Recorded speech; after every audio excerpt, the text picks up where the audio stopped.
بہت سے لوگ کہتے ہیں کہ وہ چائے پیتے ہیں، تو آیا کہ لوگوں میں یہ عام تاثر ہے کہ یہ ہماری صحت کے لیے اچھی نہیں ہے۔ بیسیکلی چائے میں دو کمپوننٹس موجود ہوتے ہیں، ایک کافین اور دوسرا ٹیننز۔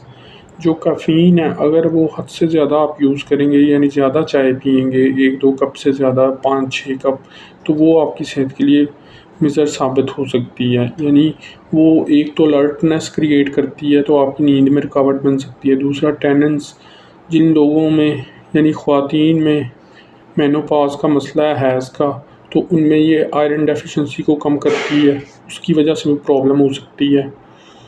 اس کے علاوہ اگر آپ یہ کم پئیں تو پھر ہی آپ کی صحت کے لیے فائدہ مند ہے۔ اس کے علاوہ اس میں اینٹی آکسیڈنٹس اور پولی فینولز بھی ہوتے ہیں، وہ بھی آپ کی صحت کے لیے اچھے ہیں۔ تو میانہ روی میں اسے یوز کرنے سے یہ آپ کی صحت کے لیے بہتر ہوگی۔